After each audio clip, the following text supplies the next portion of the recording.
Hello students, welcome to my YouTube channel maths idol. Myself doctor Kavita Gupta. बच्चों, ये मेरी partial differential equations का chapter चल रहा है, जिसमें मैं आज आपको सिखाऊंगी कि अगर equation p plus q q equal to r form की हो तो उसे हम कैसे लेग्रांजेस मेथड से सॉल्व करते हैं। ठीक है बच्चों, इस लेग्रांजेस मेथड को ना मेथड ऑफ कैरेक्टरिस्टिक्स भी बोलते हैं। Let us see how we apply it.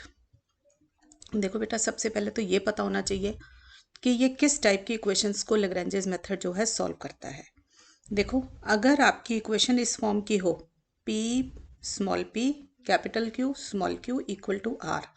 ये p और q क्या है? Small small q। p होता है del z by del x, q होता है del z by del y। मतलब अगर पार्शियल डिफरेंशियल इक्वेशन है तो एक डिपेंडेंट वेरिएबल ज़रूर होगा जो कि z है। तो कम से कम दो इंडिपेंडेंट वेरिएबल भी ज़रूर होने चाहिए पार्शियल डिफरेंशियल इक्वेशन में, ये बात आपको मालूम है। तो हमारे पास दो इंडिपेंडेंट वेरिएबल आ गए x और y। तो उनके जो फर्स्ट ऑर्डर डेरिवेटिव्स आए उनको मैंने स्मॉल p और स्मॉल q से डिनोट कर दिया। ये यूजुअल नोटेशन है, आपको याद भी करनी है। ठीक है, अगर स्मॉल p का coefficient capital P, small q का कोफिशिएंट कैपिटल Q है और इक्वल टू के बाद कोई और टर्म्स है और ये p q और r जो है ना, ये x y और z की टर्म्स हैं। ठीक है, कोई भी फंक्शन होगा x y z की फॉर्म में। तो इस टाइप की इक्वेशंस को सॉल्व करने के लिए we use the method of Lagrange's और we call it method of characteristics. तो देखो बेटा, कैसे सॉल्व करते हैं उसका स्टेप नंबर 1 देखिए। सबसे पहले आप सब्सिडरी इक्वेशंस लिखेंगे या फिर इनको कैरेक्टरिस्टिक इक्वेशंस भी बोलते हैं। सबसे पहले हमने वो लिखी, कैसे लिखेंगे?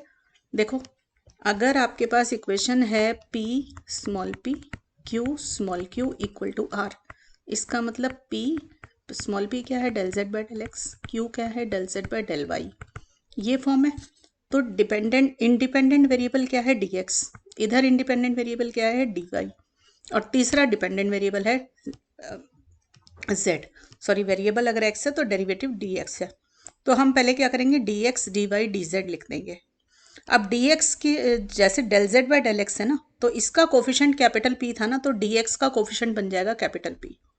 ऐसे ही del z by del y है ना, तो dy का कोफिशिएंट बन जाएगा q। कोफिशिएंट q है ना, तो उसके डिनोमिनेटर में आ जाएगा q और जो राइट साइड होगी वो चली जाएगी dz के नीचे। राइट, तो इस तरीके से हम क्या करेंगे? पार्शियल डिफरेंशियल इक्वेशन को ना ऑर्डिनरी डिफरेंशियल इक्वेशन में कन्वर्ट कर लेंगे।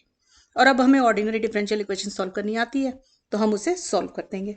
तो हमने कैसे बनाया, ये सब बच्चों को समझ आ गया कि सब्सिडरी इक्वेशन लिखनी हो तो पहले dx लिखना, फिर dy लिखना, फिर dz लिखना, बीच में इक्वल टू का साइन लगाना और जो कैपिटल P होगा वो dx का डिनोमिनेटर बना देना, जो कैपिटल dy होगा वो q का डिनोमिनेटर और dz अपॉन r कर देना। फिर क्या करना, ये तीन डिफरेंशियल इक्वेशंस आपके सामने, तीन फ्रैक्शंस आ गई। इनमें से कोई भी दो फ्रैक्शन ले लेना, ठीक है, एट अ टाइम, या तीन भी ले सकते हैं। और कोई भी दो इंडिपेंडेंट सॉल्यूशंस हम निकालेंगे। सपोज कर लो पहला सॉल्यूशन है u इक्वल टू कॉन्स्टेंट और दूसरा सॉल्यूशन आ जाएगा मेरा v equal to some other constant. तो मेरा जो जनरल इंटेग्रल आएगा वो किस फॉर्म का आएगा? Phi of u v equal to 0 या फिर f of u v equal to 0 where this is an arbitrary function. जैसे मैंने phi u v equal to 0 लिखा है तो फाई क्या होगा? आर्बिट्ररी फंक्शन होगा। ठीक है बच्चों, क्वेश्चन में देखेंगे तो अच्छे से क्लियर हो जाएगी बात। देखो, सबसे पहले एक अच्छा सा क्वेश्चन लेते हैं, सिंपल सा। तो मेरे पास है x square p plus Y square q plus z square equal to 0। तो आपने देखा सबसे पहले कि मेरे पास स्मॉल पी स्मॉल क्यू है जो कि पार्शियल डेरिवेटिव्स होते हैं, del z by del x और q del z by del y होता है। तो ये फर्स्ट ऑर्डर के पार्शियल डेरिवेटिव है, तो ये फर्स्ट ऑर्डर पीडीई है जो कि किस फॉर्म की है? It is of the form, देखो, p p plus q q equal to r. आप देख रहे हो कि जो आर है वो इक्वल टू के आर जो है इक्वल टू के बाद होना चाहिए, तो हम इसको ठीक करके लिख लेते हैं, ऐसे लिख लो। ठीक है ना, तो अब ये इस फॉर्म का बन गया। अब मैंने सबसे पहला स्टेप क्या बताया? सब्सिडरी इक्वेशंस लिखो। तो सब्सिडरी इक्वेशंस आर, ठीक है, कैसे लिखोगे? पहले dx लिखना, इक्वल टू का साइन लगाना, dy लिखना, इक्वल टू का साइन लगाना, dz लिखना, इक्वल टू का साइन।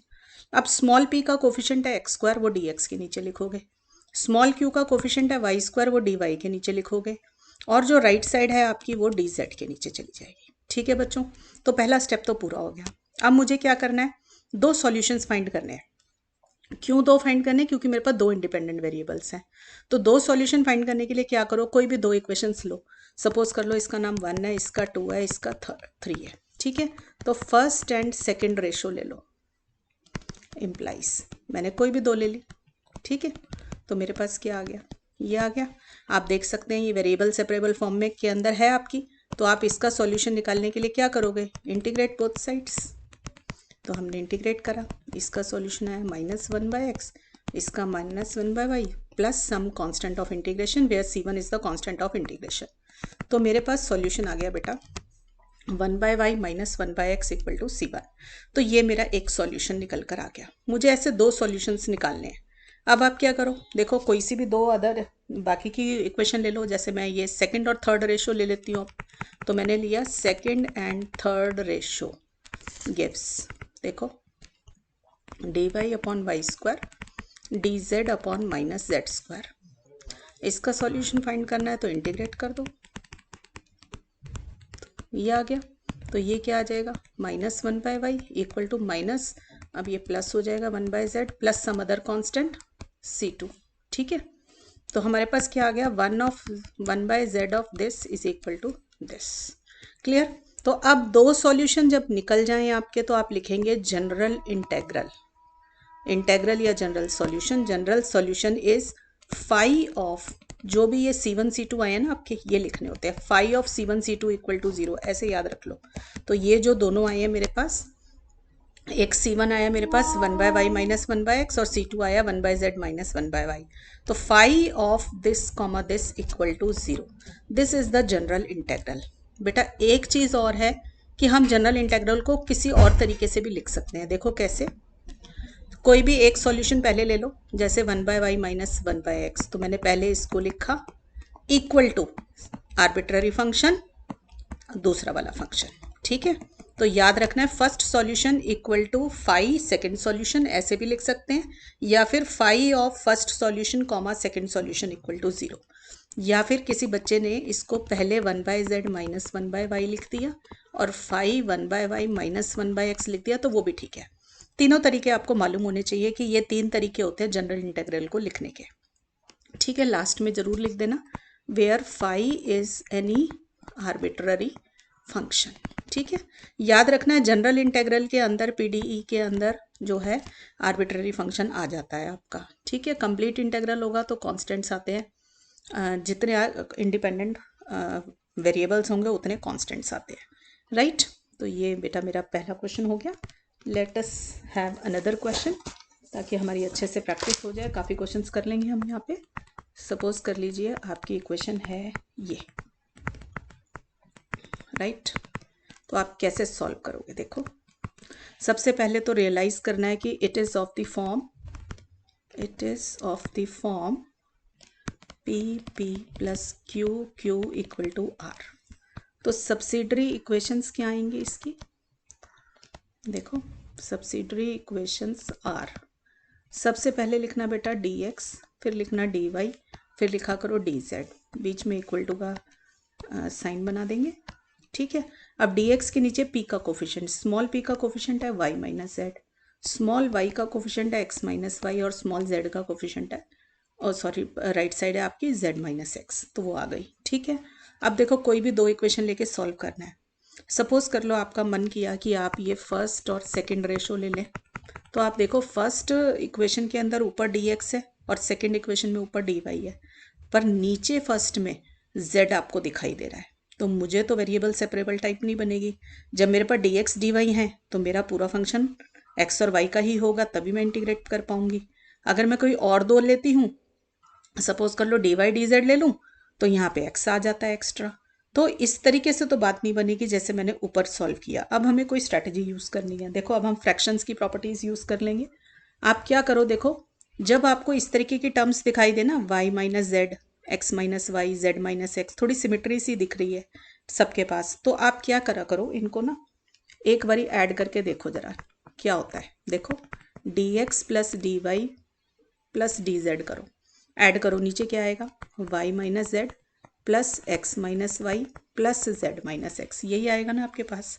तो ये देखो minus y plus y cut गया, minus z plus z cut गया, प्लस एक्स माइनस एक्स, तो मेरे पास नीचे ज़ीरो आ गया। आप जितना हो सके नीचे ज़ीरो बनाने की कोशिश करो, क्योंकि अगर ज़ीरो बना दिया तो इंटीग्रेशन बहुत आसान हो जाएगी। तो आप जब इसको ऐसे लिखोगे तो यहाँ पे क्या लिखोगे साइड में, कि आप ये किसी भी फ्रैक्शन के बराबर लिख सकते हो, ईच फ्रैक्शन इक्वल टू या ईच रेशो इक्वल टू, या मन करे तो लिख देना d x by y minus z equal to, कोई सी भी एक फ्रैक्शन के बराबर लिख दो, नहीं तो सबसे अच्छा वर्ड है ईच फ्रैक्शन। तो अब देखो मेरे पास क्या आंसर आ गया, each fraction equal to d x plus d Y plus d Z upon zero, ये आ गया। अब ये ज़ीरो ऊपर जाके मल्टीप्लाई हो जाएगा आपका, तो ये आपको क्या दे देगा, d x plus d Y upon z equal to zero. अब इंटीग्रेट कर दो आप बोथ साइड्स, इंटीग्रेटिंग आपको पता ही है क्या आएगा सॉल्यूशन। तो हमारे पास क्या आएगा, देखो इंटीग्रेशन ऑफ डी एक्स करूँगी तो एक्स आ जाएगा, इंटीग्रेशन ऑफ डी वाई करूँगी तो वाई आ जाएगा, इंटीग्रेशन ऑफ डी जेड करूँगी तो जेड आ जाएगा, और राइट साइड पे कोई भी एक कांस्टेंट आ जाएगा, कांस्टेंट ऑफ इंटीग्रेशन। तो ये बेटा मेरा फर्स्ट सॉल्यूशन निकल कर आ गया।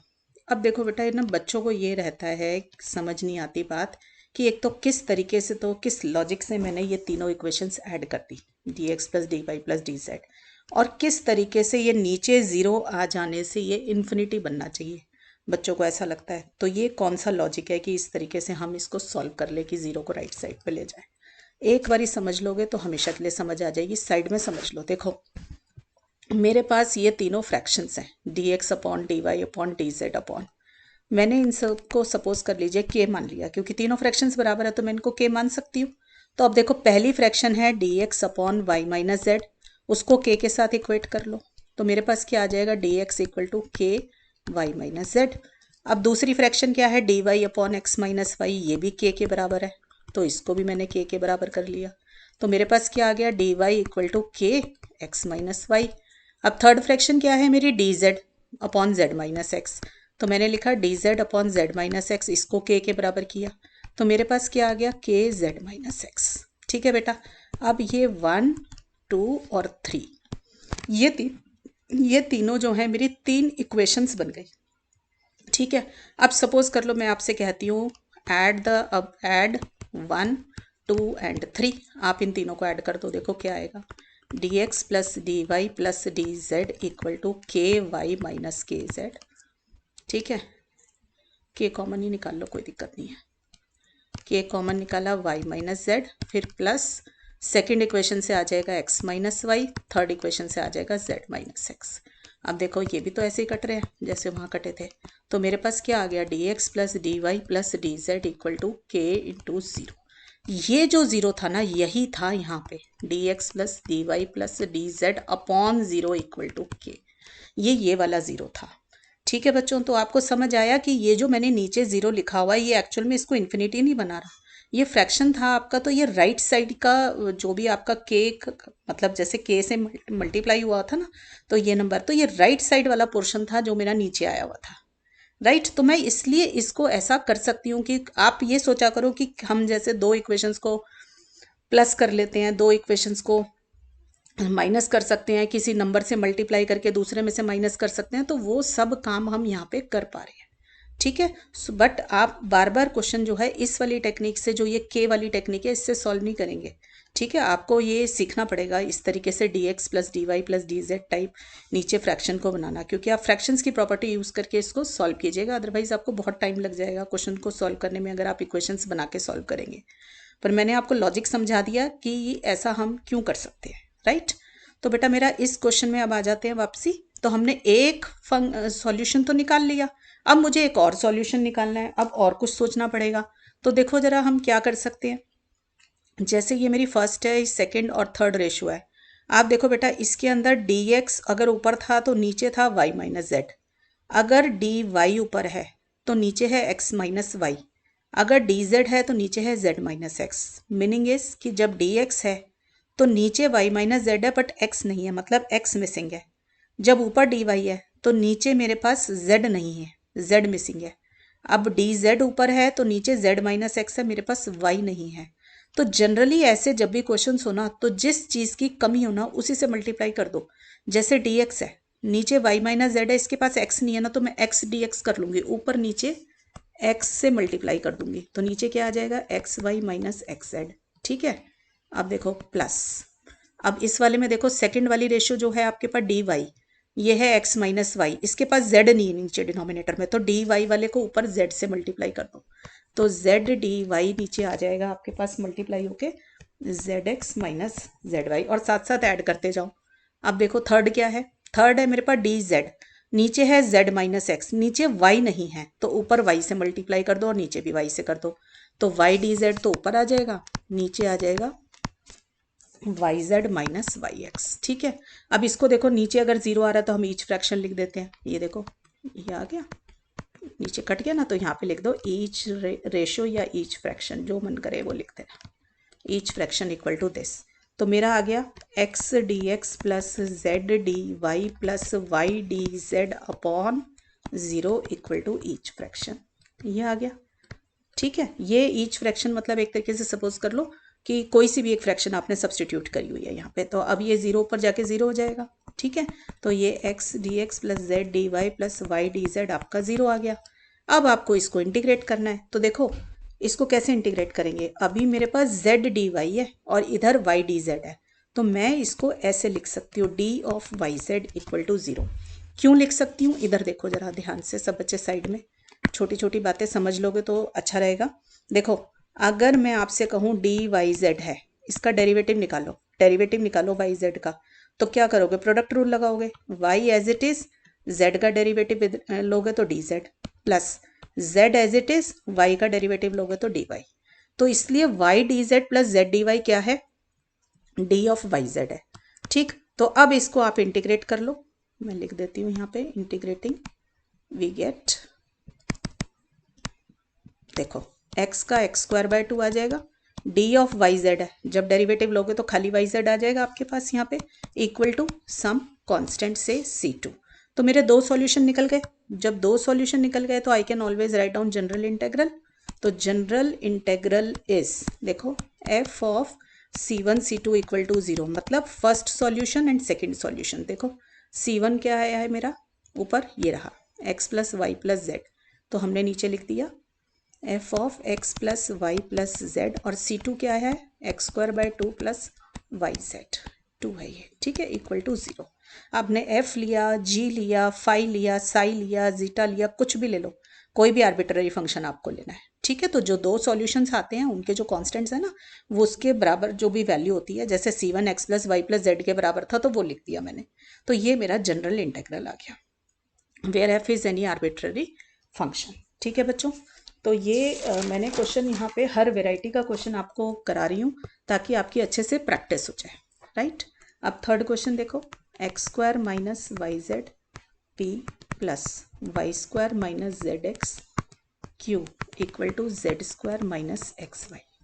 ठीक है बच्चों, इसका सॉल्यूशन देखो, सबसे पहले क्या करोगे, ये है आपका, it is of the form capital P 6 equal to R। ठीक है, तो अब सब्सिडरी इक्वेशंस लिखोगे सबसे पहले, तो सब्सिडरी इक्वेशंस R। ठीक है, देखो dx dy dz ऐसे लिख लिया, dx के नीचे स्मॉल p का कोफिशिएंट, इसके नीचे स्मॉल q का, और इधर राइट साइड ये लिख लिया। अब देखो पहले कोई भी दो इक्वेशन देखो, कोई वेरिएबल सेपरेबल फॉर्म दे रही है आपको, देखो dx के नीचे एक्स वाई जेड तीनों दिख रहे हैं, अब dy के नीचे वाई जेड एक्स तीनों दिख रहे हैं, और dz के नीचे एक्स वाई जेड तीनों दिख रहे हैं। इसका मतलब हमें जो है कुछ ना कुछ प्लस माइनस करके ही आंसर निकालना पड़ेगा। तो एक बारी तो बेटा मैं आपको समझाऊंगी कि एक बारी तीनों को ऐड करके और एक बारी मल्टीप्लाई करके एक्स को एक्स से फिर वाई से फिर जेड से, इस टाइप की चीज़ें ज़रूर ट्राई कर लिया करो, ये जनरली क्वेश्चन को सॉल्व कर देती हैं। क्योंकि आप देख रहे हो नीचे भी सारी सिमिट्री सी टर्म्स की है, जैसे एक टर्म स्क्वायर की है तो दूसरी जो दो वेरिएबल बच जाते हैं उनका प्रोडक्ट होता है।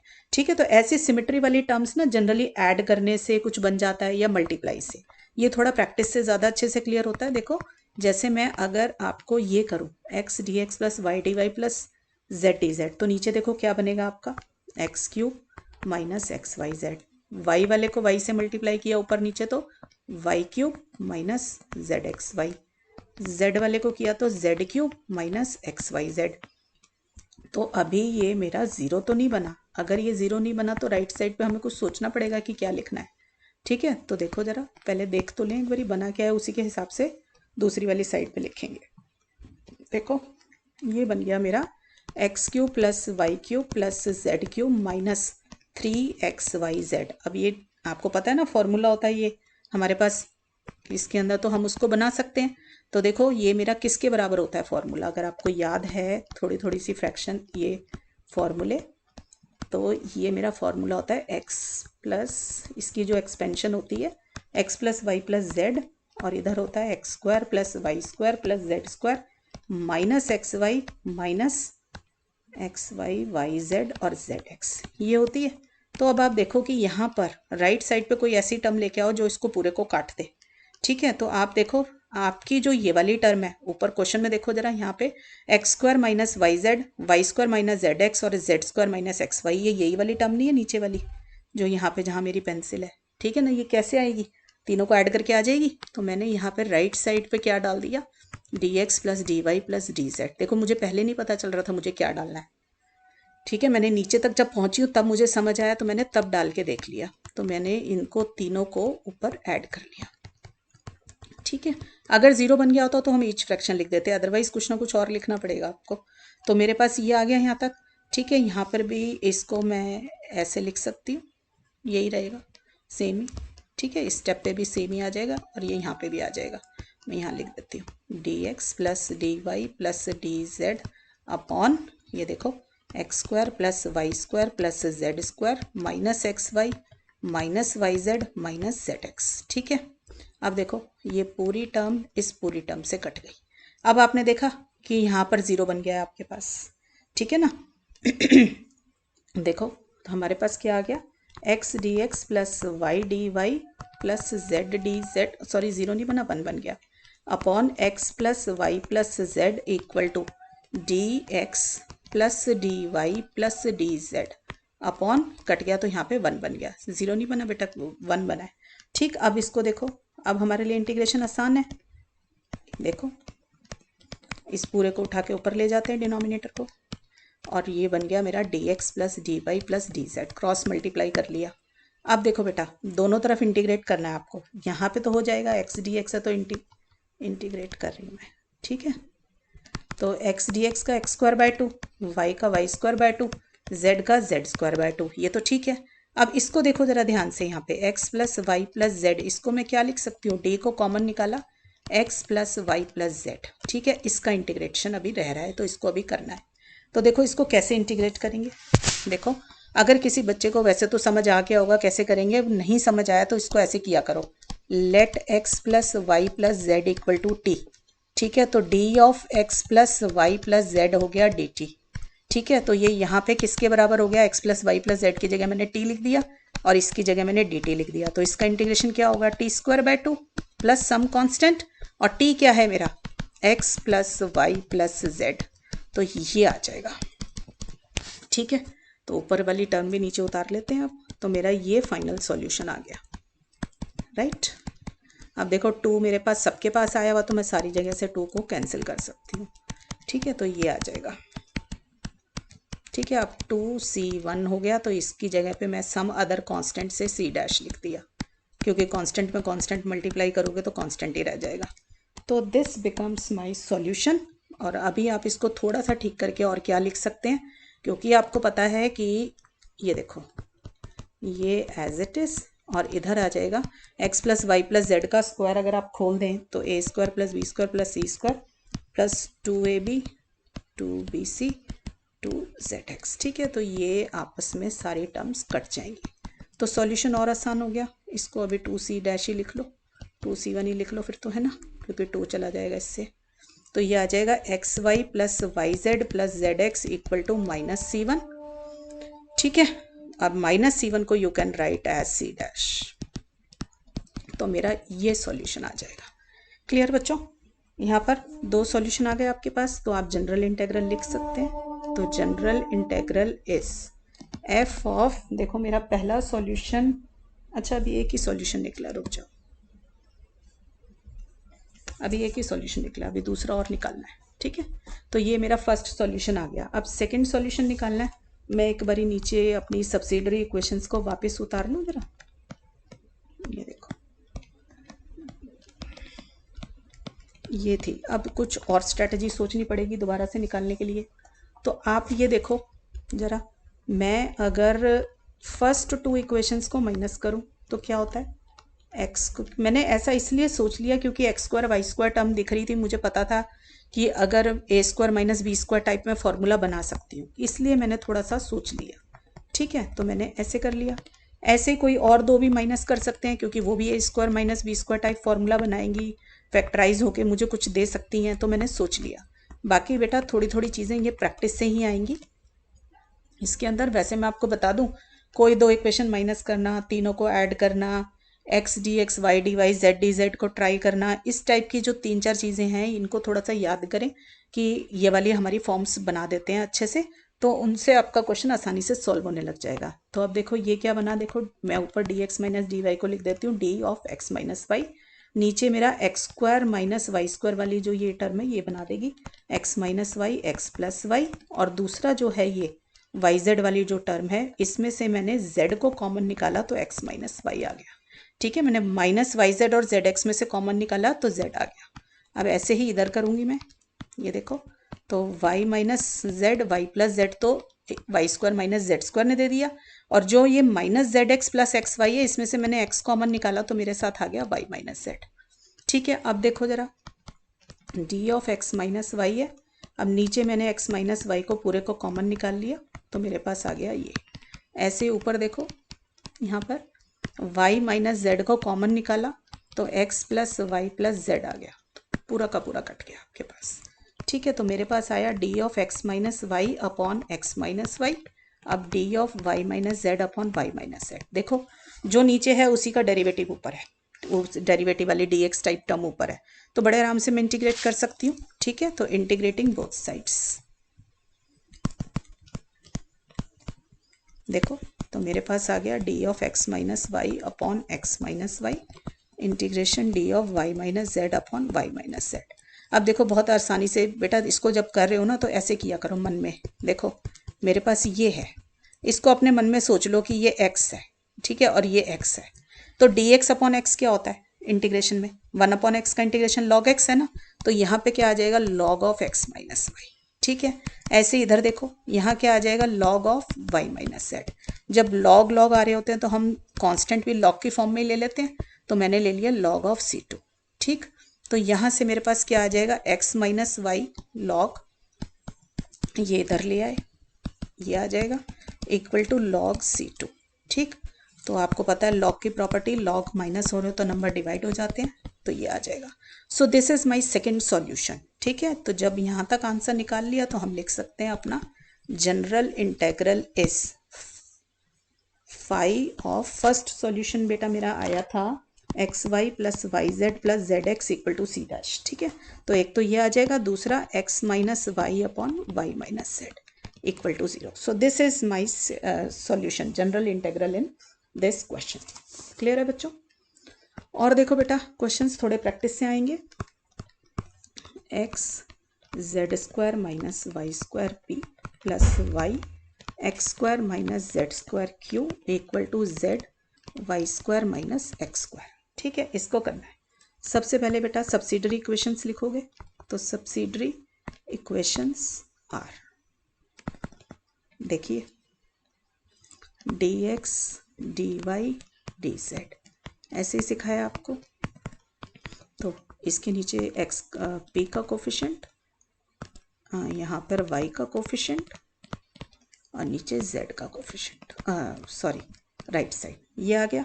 अब देखो बेटा कितनी अच्छी सिमेट्री हमें इस क्वेश्चन में दिखाई दे रही है, दिख रही है ना क्वेश्चन में symmetry. Z square minus Y square है तो साथ में एक्स मल्टीप्लाई है, ऐसे इधर x square minus z square है तो वाई मल्टीप्लाइड है। ठीक है, ऐसे ये है ना, जब सिमेट्री हो तो देखो बड़े आराम से नीचे जीरो बनाया जा सकता है। देखो बनाने का तरीका, ऊपर एक्स से मल्टीप्लाई कर दो क्योंकि नीचे सबका स्क्वायर है, सिर्फ एक एक्स का स्क्वायर नहीं है। ऐसे ही सेकंड वाली टर्म में वाई का स्क्वायर नहीं हुआ, बाकी सब कुछ है, तो उसका स्क्वायर लाने का क्या तरीका है, जेड से ऊपर नीचे मल्टीप्लाई कर दो। ठीक है, तो ये देखो x square z square minus x square y square हो जाएगा ये y square x square z square हो जाएगा। This is z square y square z square x square हो जाएगा। अब देखो जो कट रहा है उसको काट दो,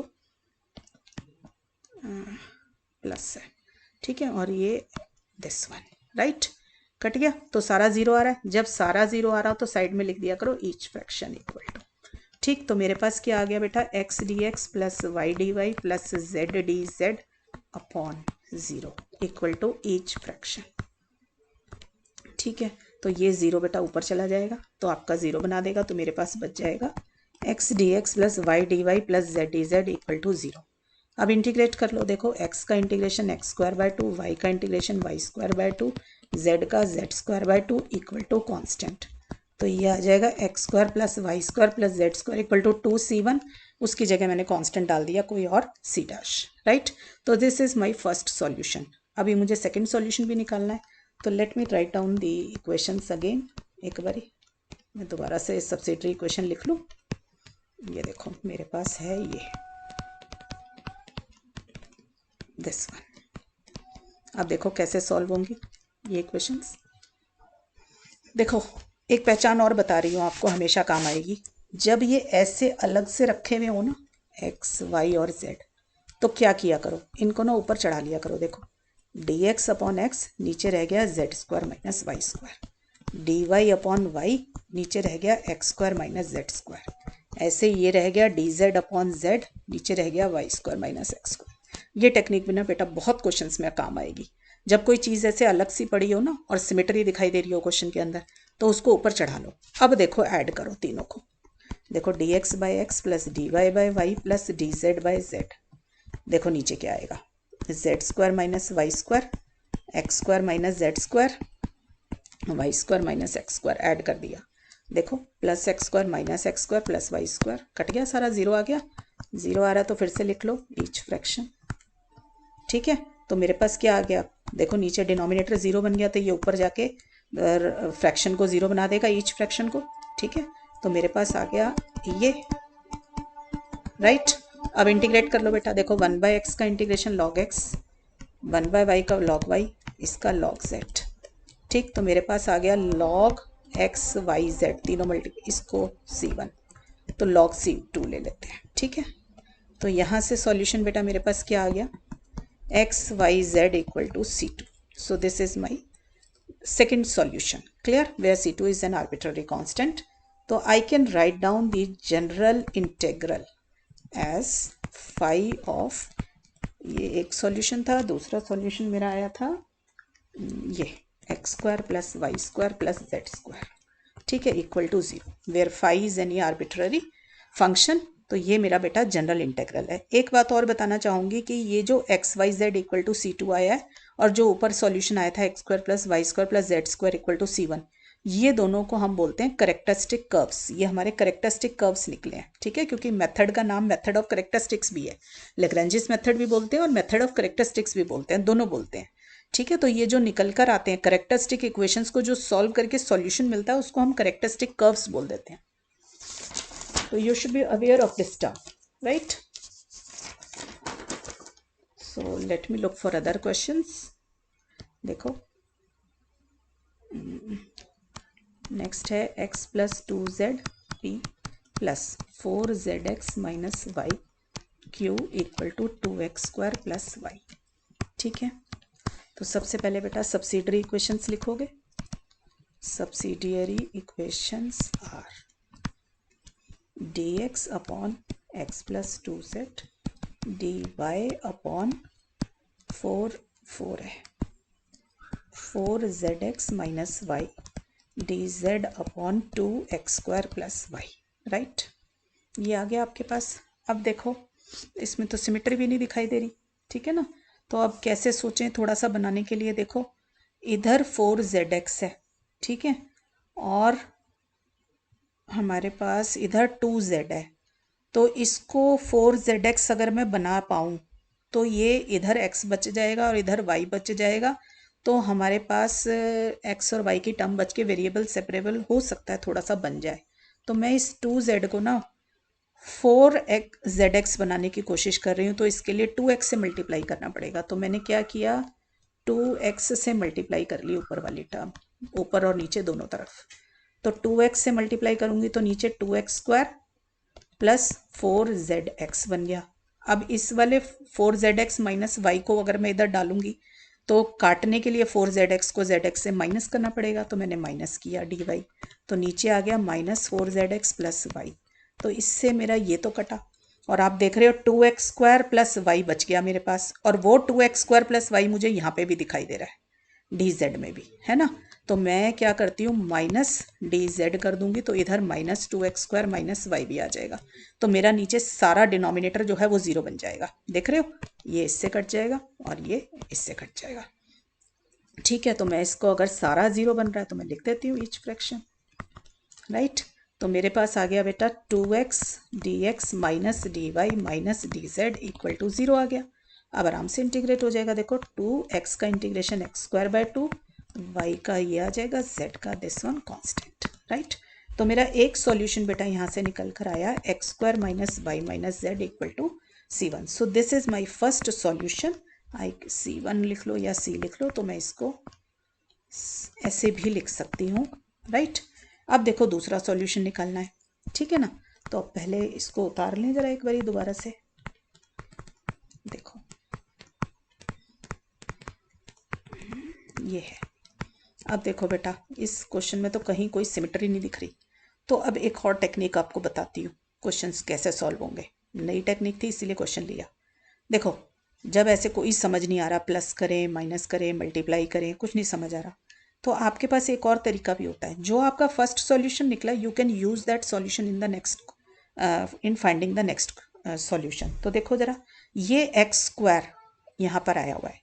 x² मुझे कहाँ दिख रहा है, dz के डिनोमिनेटर में दिख रहा है। तो मैं एक तो dz का डिनोमिनेटर इस्तेमाल करूंगी, तो dz उतार लो।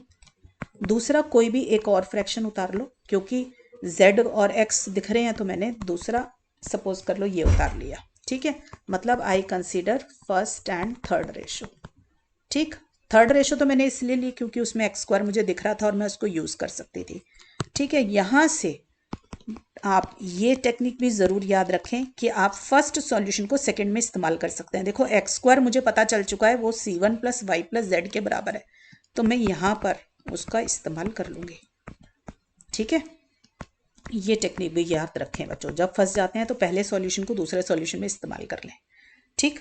तो ये यहाँ तक आ गया आपके पास। अब आपके पास क्या आ जाएगा यहाँ पे, 2x² को इस्तेमाल करूँ, नहीं। देखो मेरी बात सुनो, यहाँ dx है यहाँ dz है, तो मैं अगर सारी टर्म्स अपनी x और z की फॉर्म में रखूंगी तो वेरिएबल सेपरेबल या सॉल्व करने में मुझे कोई और फॉर्म बन जाएगी। अगर मैं इधर y ले आऊंगी तो मुझे कोई फायदा नहीं है। तो एक काम करते हैं, इसकी वैल्यू ना निकाल कर ना y की वैल्यू निकालते हैं यहाँ से। देखो y यहाँ से क्या हो जाएगा, x² minus c1 minus z। y की निकालने में मुझे फायदा होगा क्योंकि y एलिमिनेट होना जरूरी है, क्योंकि dx और dz है, मेरे पास dy नहीं है। तो मैंने y की जगह डाल दिया x² minus c1 minus z, ठीक है। तो मुझे x² को एलिमिनेट करने में फायदा नहीं था, मुझे इसको एलिमिनेट करने में फायदा था, y को। तो मैंने निकाला, इसको सॉल्व किया, तो मेरे पास ये आ गया।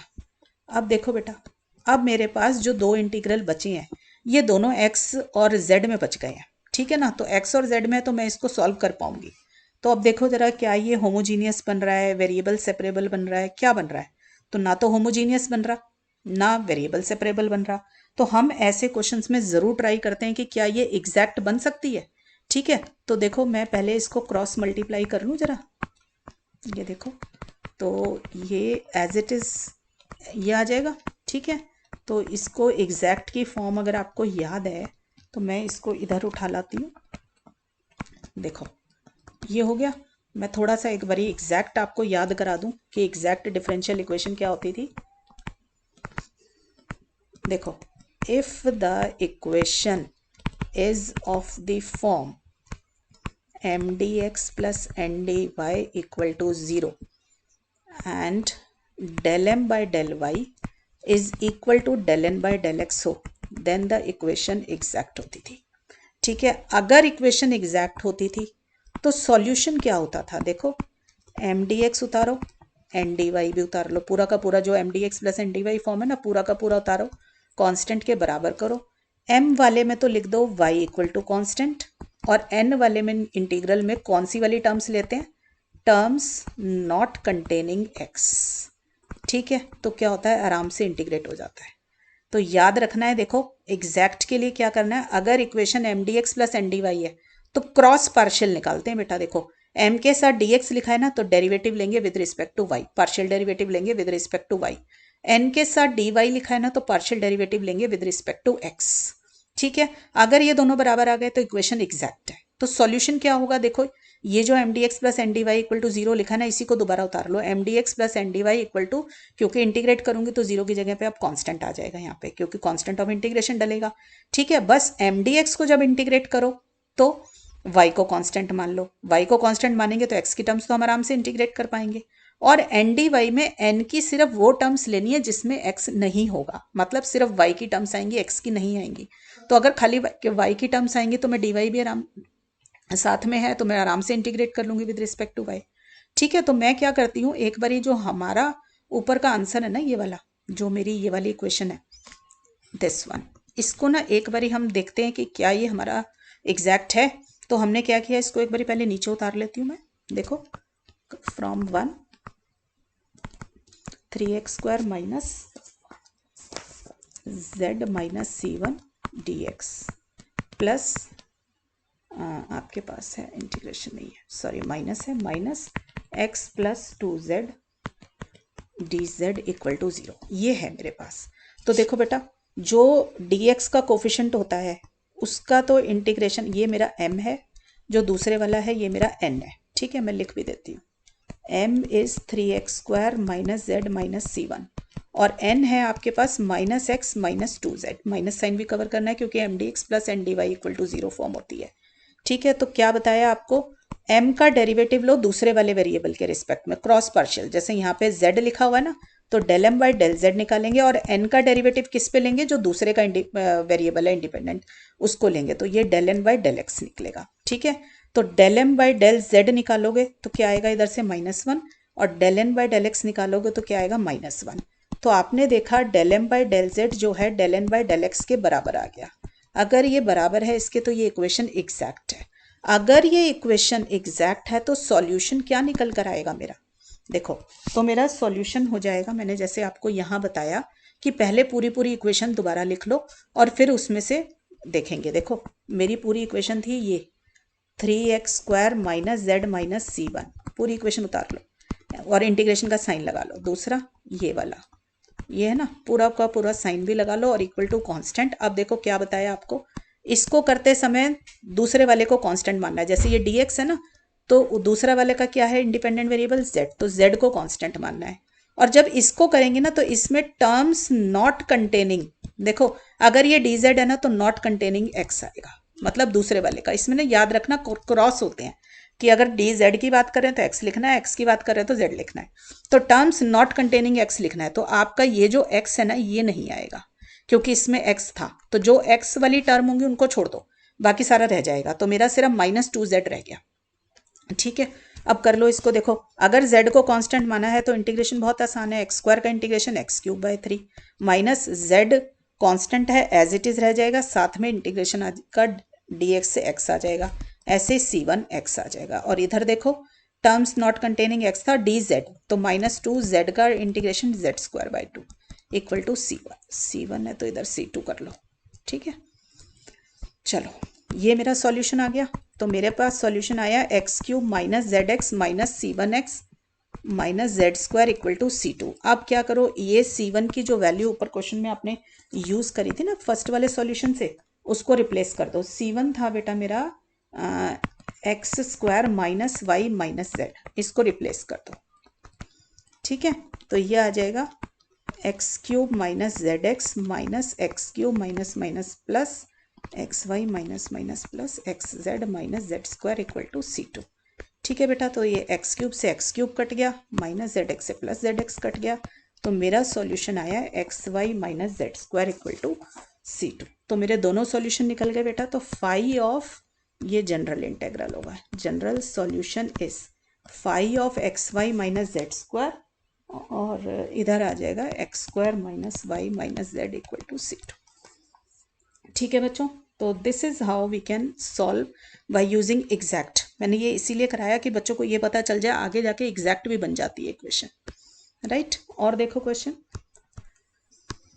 Y square P minus x Y Q equal to X Z minus 2y। ठीक है, तो बेटा इसमें सब्सिडरी इक्वेशंस क्या आएंगी आपकी? सब्सिडरी इक्वेशंस आर, देखो dx इधर dy इधर dz। ठीक है, तो dx के नीचे वाई स्क्वायर, इसके नीचे minus x Y X Z minus 2y। देखो अब भी कोई सिमेट्री नहीं दिखाई दे रही क्वेश्चन में, तो हम देखते हैं। देखो सबसे पहला तो बहुत आसान है हमारा, ये फर्स्ट और सेकंड रेशो में x और y ही टर्म्स हैं और यही इनके dx dy भी हैं यहाँ पे, तो ये तो बड़े आराम से सॉल्व हो जाएगा। देखो y से y कट गया तो मेरे पास आ गया minus X D x equal to Y D Y. ठीक है, तो इंटीग्रेटिंग बोथ साइड्स, तो ये आ जाएगा आपके पास। ठीक है, कांस्टेंट किसी भी साइड डाल लो, तो मेरे को मिल गया x square plus Y square upon 2, तो इसका मतलब X square plus Y square equal to 2c1। इसको मैं c डैश भी लिख सकती हूँ, तो मेरे पास एक सॉल्यूशन तो आ गया ये। ठीक है, एक सॉल्यूशन तो बड़े आराम से निकल गया। अब दूसरे सॉल्यूशन को देखना है। देखो मेरे पास है डी वाई के नीचे एक्स वाई की टर्म और इधर डी जेड के नीचे एक्स वाई जेड, और ये एक्स अलग सा दिख रहा है जो इस एक्स को काट देगा, तो मेरा इक्वेशन वाई और जेड की फॉर्म में बन जाएगा। ठीक है ना, तो मेरा तो क्वेश्चन बहुत आसानी से सॉल्व हो जाएगा। तो मैं नीचे उतार लेती हूँ इसको। देखो second and third ratio implies D Y upon minus x Y D Z upon X Z minus 2y। तो x से तो x कट गया। ठीक है ना, तो मेरे पास क्या आ गया, D Y upon minus Y D Z upon Z minus 2y। ठीक है, बस अब तो आराम से सॉल्व होना चाहिए क्योंकि y और z की फॉर्म में बच गई इक्वेशन। तो मैं ज़रा देखूँ क्या बनी है मेरी equation, D Y by D Z equal to minus Y upon Z minus 2y। इसको अपोजिट लिखने में ज़्यादा फ़ायदा है रेसिप्रोकल करके। ठीक है ना, क्योंकि आराम से इक्वेशन डिनोमिनेटर जितना छोटा हो न्यूमरेटर बड़ा हो उतना ही फ़ायदा होता है हमें। अब देखो इसको मैं सॉल्व कर लेती हूँ। ये इसका माइनस साइन भी एक बार ज़रा एब्जॉर्ब करा दें, तो 2y minus z upon Y हो गया। ठीक है, अब देखो D Z by D Y है इज इक्वल टू, ये बन सकता है, ये दिख रहा है आपको कि लीनियर बनती जा रही है मेरी, तो D Y by D Z plus Z by Y equal to 2 आ गया। ठीक है, तो आपको पता है कि ये मेरी किस फॉर्म में आ गई, D Z upon D Y है। तो लीनियर बन गई है। देखो it is a linear differential equation of first order, linear differential equation of the form, कौन सी फॉर्म की है, D Y by D x plus P Y equal to Q, where P and Q are the functions of independent variable से x.